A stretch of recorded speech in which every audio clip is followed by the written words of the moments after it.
Živijo, razložil vam bom, kaj je lot oziroma merska enota za višino pozicije. Predno odprete katerokoli pozicijo, morate nujno izračunati samo lotažo. In zdaj pri Forexu oziroma na splošno pri trgovanju poznamo 3 enote za lot. In sicer najnižja je mikrolot 0,01 ali 10 centov na premik. Potem je mini lot oziroma 0,1 je $1 na premik. In pa standardni lot 1,0 $10 na premik. In recimo vzamemo primer, funt dolar, naša glavnica je pa $1000. Risk 1%, to pomeni, da lahko riskiramo na pozicijo $10. In recimo stop loss imamo 5 premikov oziroma 0,2 lota. 0,2 lota je $2 na premik, 2 krat 5 je 10. V primeru, da riskiramo 10 premikov, vzamemo 0,1 lot, $1 krat 10 je 10 in recimo na 100 premikov je najnižja pozicija mikrolot 0,01 oziroma 0,10 centa krat 100 je $10.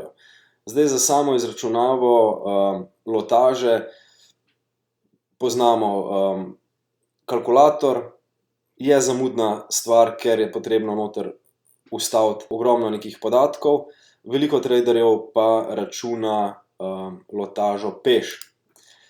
Ni najboljša opcija, zaradi tega, ker vsak par ima drugačno vrednost premika.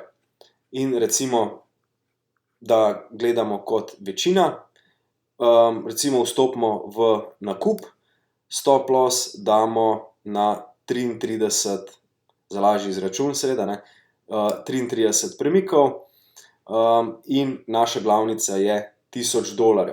Se pravi, na 33 premikov in pa v predpostavki, da riskiramo €10, je naša velikost pozicije 0,03. 0,03, to pomeni, da je premik vreden 30 centov. 30 centov krat 33 je nekje $10.